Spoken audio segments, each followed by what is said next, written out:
আমরা গেম খেলবো, মেয়েদের নাম ছেলেরা বলবা, ছেলেদের নাম মেয়েরা বলবা। এটাই মেয়েরাই বলবা, ছেলেরাই বলবা। মারজানা, হ্যাঁ ছেলেরা কে কে বলো হাত তুলো। মারজানা বলো। আমি আশা করবো 7 থেকে। তুমি বলো, বসো। এম এ কেউ বলবা না, ওকে বলার সুযোগ দাও। কি হবে? র কি হবে? আর তারপরে J A N A Marjana. এর জন্য একটা হাততালি হয়ে যাক। গুড। আমরা ইতিপূর্বে 3টা ক্লাস করেছি। কটা? 3টা ক্লাস করেছি। একদিন করেছিলাম আমরা স্বরবর্ণের উপরে, একদিন করেছিলাম আমরা কারচিহ্নের উপরে। কারচিহ্ন কি? স্বরবর্ণের সংক্ষিপ্ত রূপগুলোকে বলা হয় কারচিহ্ন। ওকে।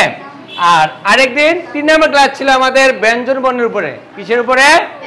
এখন এই ব্যঞ্জন বর্ণের উপরে আমরা এগুলো আমরা কি ভাষা চর্চা করছি? ওকে, অসংখ্য ধন্যবাদ। তো আজকে আমরা প্র্যাকটিস করব, এই জন্য সবগুলো আমরা একসাথে লিখছি।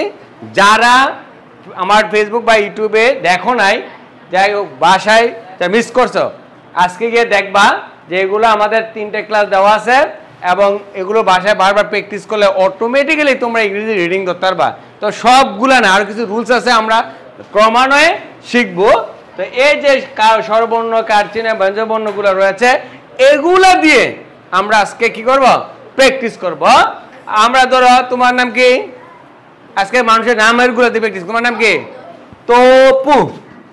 ত পরশুকার পু, তপু।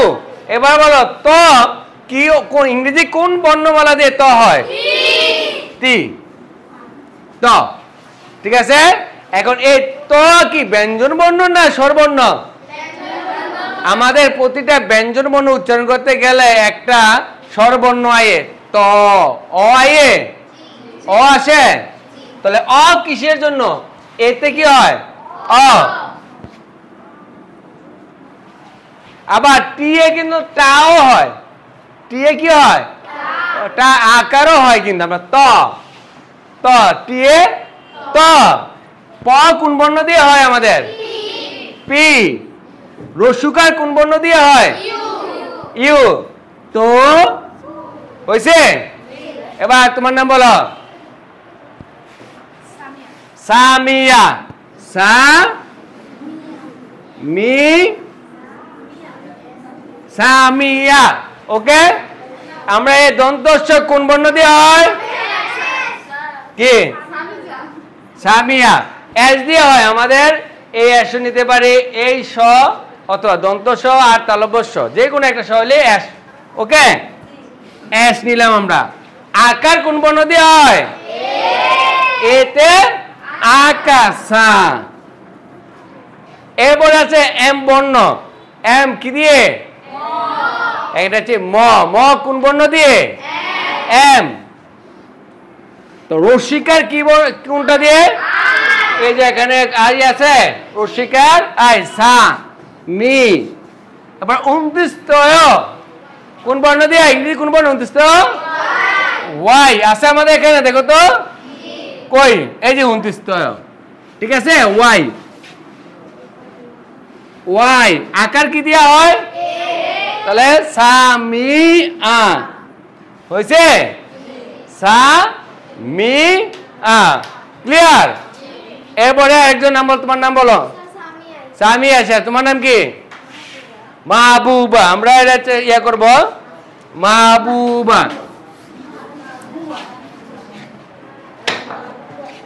মা হ বু বা, মাহবুবা। ওকে।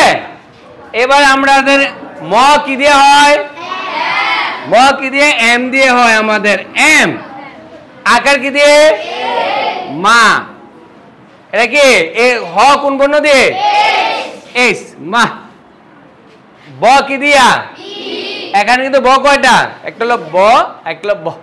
এই ব হচ্ছে আমাদের এদিকে দেখো, এই যে এদিকে, এই যে বি। দেখছো? তাহলে এ বি এর জন্য আমাদের এরপরে যে বি বি রসুকার কি দিয়ে? ইউ দিয়ে। মা বু বি ব আকার এ মা বুবা। ঠিক আছে? এই তোমরা কি বুঝতে পারতেছো? তাহলে আমরা কি দেখতেছি যে যদি আমরা অন্ততপক্ষে যদি এই 3টা ক্লাস করি, আকার, স্বরবর্ণ, কার চিহ্ন আর ব্যঞ্জনবর্ণগুলো যদি জানি, আমাদের কি সমস্যা হচ্ছে? হচ্ছে না। আমরা আরেকজনের নাম বলো, তোমার নাম বলো।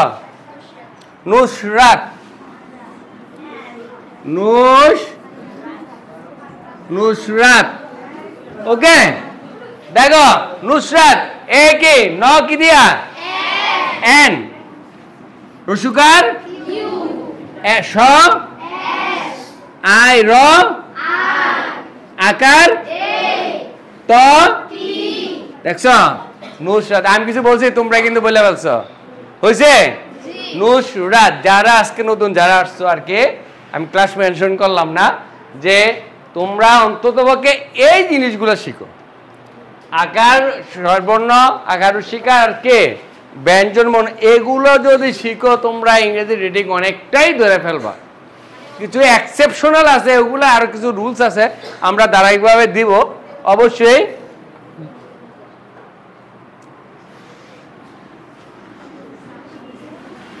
এরপরে কার নাম আছে দেখি আমরা। তোমার নাম কি? নাদিয়া।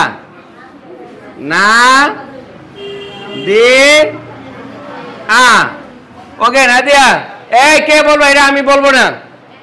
কে কে বল? হাত তোলা। কে কে পারো? অনেকে হাত তুলছে না, যার নাম সে সারা বাকিরা।